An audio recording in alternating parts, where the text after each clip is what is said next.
अस्सलाम वालेकुम, मैं आपका होस्ट मेहर तनवीर और आप मेरा यूट्यूब चैनल देख रहे हैं मेहर तनवीर रिएक्ट्स। 334 एटॉमिक बम अगर गिराए जाते तो फिर म्यांमार का ये हाल होना था।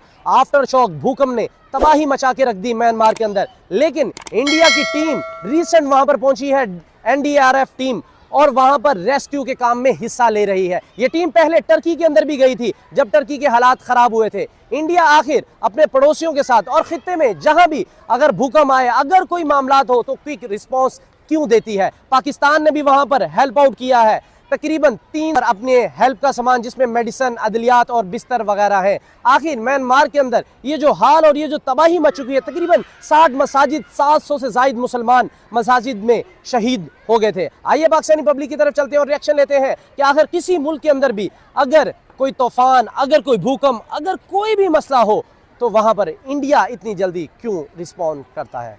सर वालेकुम सलाम। कैसे हैं ब्रदर? अल्हम्दुलिल्लाह, अल्लाह का शुक्र। क्या करते हैं सर?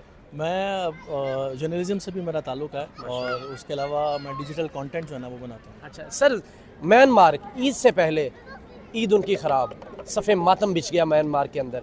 60 से ज़्यादा मसाजिद वहाँ पर मलबे का ढेर बन चुकी। 700 से ज़ायद अफराद जो नमाज़ पढ़ रहे थे वो भी वहाँ पर शहीद हो चुके।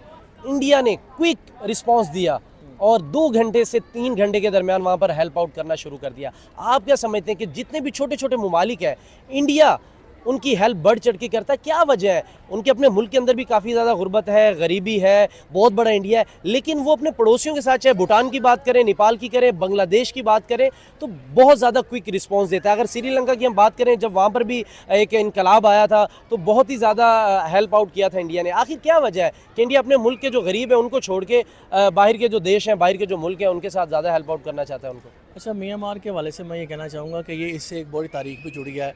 आखिरी जो बादशाह था, बहादुर शाह, जब उसको रंगून भेजा गया तो वो एक्चुअली यही इलाका था इंडिया का। ये तो पूरी दुनिया में होता है कि ममालिक जिससे भी क्राइसिस से गुजर रहे हैं वो हमेशा दूसरे ममालिक की मदद करते हैं। इंडिया चूँकि जैसे अगर आप इसको पॉलिटिकल देखें या जोग्राफिकली देखें तो उसमें यह है कि जिस तरह ग्रेटर इसराइल का एक पूरा कॉन्सेप्ट मौजूद है, इस तरह अखंड भारत का भी है। अच्छा। उसमें पाकिस्तान के एरियाज़ हैं, उसके अलावा क्योंकि वो आपको पता ही है कि वो उनके जिस तरह भी नज़रियात हैं, उसमें ये भूटान, नेपाल, म्यांमार, ये सब एरिया जो है ना वो इसमें उसका हिस्सा है। तो ये इस हवाले से ये खुशाइन चीज़ है अगर इंडिया ने इसको पहले टेकअप किया है और पाकिस्तान ने भी इस पर भेजा है।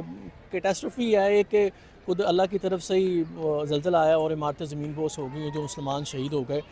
लेकिन ये क्विक रिस्पांस जो है ये पाकिस्तान को भी करना चाहिए, ख़ास तौर पे मुसलमान ममालिक को सबसे पहले बढ़ चढ़ के करना चाहिए।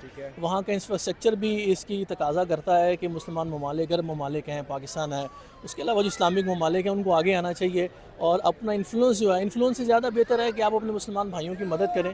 तो उसमें यह आपको नहीं लगता कि हमने मुसलमान कंट्रीज़ ने फ़लस्तीन की मदद नहीं की तो म्यांमार की कैसे मदद करने को पहुँच जाएंगे हम? देखिए, मेरा ये ख्याल है कि जब से नेशन स्टेट बनी है 1920 से, तब से हर ममालिक ये समझता है कि अपनी जो उसकी सरहदों की हिफाजत है वो बहुत ज़रूरी है। मसलन अब देखें तो मुआशी तौर पे ममालिक ये समझते हैं कि हम जितना अंदरूनी तौर पर, मुआशी तौर पर बेहतर होंगे, हम उतने ही ज़्यादा ममालिक के अंदर खड़ा रह सकते हैं। अगर आप अरब देखें, यूएई देखें, उसने ये समझ लिया है इस चीज़ को, सऊदी अरब इसको समझ गया, इसलिए वो बाकी बाहर के कन्फ्लिक्ट से के अलावा जो है वो पाकिस्तान के अपने ममालिक के अंदर जो कन्फ्लिक्ट है उसको वो हल करने की कोशिश कर रहे हैं और वो एज अ न्यूट्रल स्टेट के तौर पर सामने आ रहे हैं। सर, इकॉनमी आजकल बहुत मैटर करती है। अगर आपने ताल्लुकात बढ़ाने हैं, आपकी इकॉनमी भी ज़्यादा बेहतर होगी। इजराइल को देखें, अब सऊदी अरेबिया के जो बादशाह शाह सलमान है वो भी मुलाकात कर रहे हैं नेतन्याहू से। यूएई के अंदर बहुत ज़्यादा इजराइल की इन्वेस्टमेंट आ चुकी है, यूएई वहाँ पर करने जा रहा है। बट पाकिस्तान सिर्फ मुसलमान मुसलमान मुसलमान की बात करते हैं, हालांकि हम दुनिया में ईमानदारी पे तकरीबन 197 कंट्रीज़ हैं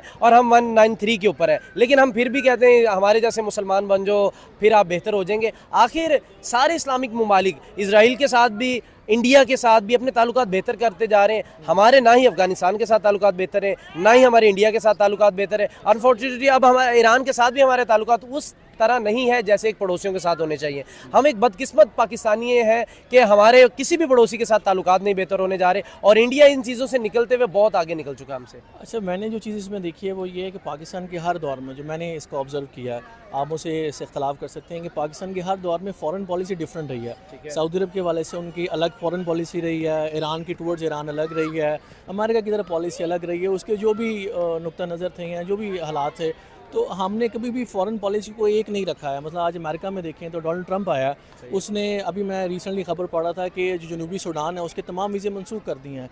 तो वो अपनी पॉलिसी के ऊपर बहुत क्लैरिटी के साथ है। अभी मिलिट्री इस्टेब्लिशमेंट ने जो ये कदम लिया है कि अफ़गानिस्तान में अफ़गानियों को वापस भेजा जा रहा है, ये बहुत ज़बरदस्त कदम है कि बहुत अर्सा हमने गुजार लिया, उनको यहाँ पे पनाही भी दे दी, वो यहाँ पर ये हमारी गलती थी जब हम उनको लेके आए अपने मुल्क में। जी, उस वक्त हमें पॉलिसी बना लेनी चाहिए थी ताकि हम उनको सेफली उनके घर तक पहुंचा देते। अब पाकिस्तान के अपने हालात इस तरह के हैं कि वो बहुत ज़्यादा लोगों को अकोमोडेट नहीं कर सकता।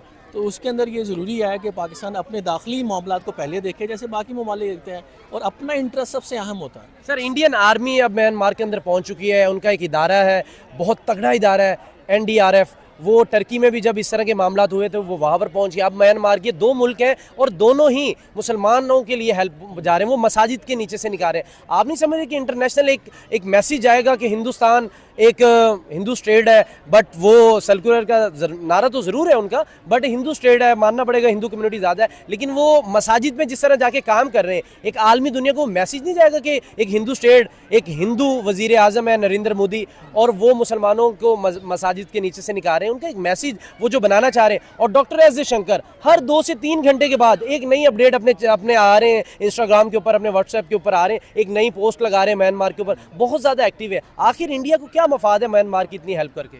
देखिए, वो मफाद तो ये होगा कि कितना इन्फ्लुएंस किया जा सकता है दुनिया को। इंडिया देखें बहुत बड़ी दुनिया में इंडस्ट्री है, और आप कोशिश के बावजूद पेपाल को पाकिस्तान में ला सके। उसके अलावा वहाँ पे आप देखें कि एप्पल का मेन वहाँ पे फ़ोन असेंबल होते हैं, वो बहुत बड़ी मार्केट है। और 1 से 2 अरब रुपये, तो 1-2 अरब तो उनकी आबादी है, बहुत बड़ी मार्केट है। ज़ाहिर बात है वो पूरी दुनिया में इन्फ्लुएंस करते हैं। और मुख्तलिफ कंपनीज़ जो हैं, वो चाहे अमेज़ॉन हो, चाहे ईबे हो, या जो भी हो, वो तमाम कंपनीज इंडिया का रुख इसलिए करती हैं कि मार्केट बहुत बढ़िया है।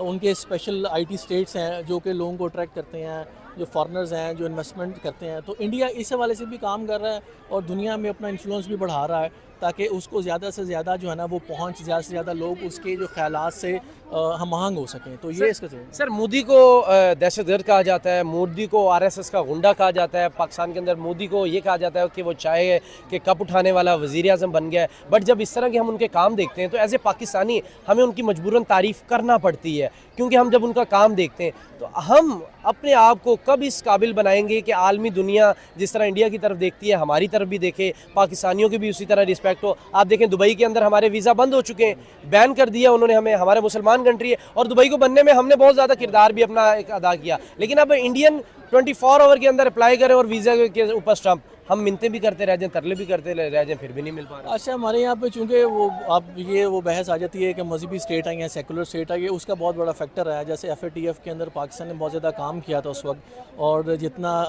वो रिस्ट्रिक्शंस लगी थी पाकिस्तान के ऊपर, उस पर भी उसने बहुत ज़्यादा काम किया। तो ये मल्टीपल फैक्टर्स हैं जो कि आपको रोकते हैं। और फिर हमारा पोलिटिकली कोई हमारा एक स्टांस नहीं है, हम मुत्तहिद नहीं हैं, मुआशी तौर पर मुत्तहिद नहीं हैं, और कौम के तौर पर मुत्तहिद नहीं हैं। तो ये तमाम फैक्टर्स हैं जो कि आपको इस काबिल बनाते हैं कि आप दुनिया के अंदर अपना एक चेहरा दिखा सकें। मतलब एमिरेट्स जब बनी थी तो पाकिस्तान की PIA ने उसको स्टैब्लिश किया था। तो उस वक्त 60s के अंदर जो पाकिस्तान तरक्की कर रहा था, और हमारी अब PIA को दूर दूर तक जी, उसकी वजह यह है कि हमने पोलिटिसाइज़ कर दिया हर चीज़ को। कोई इदारा नहीं है जो पोलिटिसाइज़ ना हो। तो ये फैक्टर्स हैं जिनकी वजह से पाकिस्तान इतना पीछे है। बहुत भी पीछे नहीं है, हम कोशिश करें तो कर सकते हैं, लेकिन ये डिफरेंसेस जो लोगों के दरमियान है, मजहबी बुनियादों पर या स्टेट की बुनियादों पर या पॉलिटिकली बेस के ऊपर, सोसाइटी के अंदर पोलराइजेशन है, इसको अगर कम करें तो हम काफ़ी बेहतर हो सकते हैं। काफ़ी बेहतर। बहुत शुक्रिया। बहुत शुक्रिया।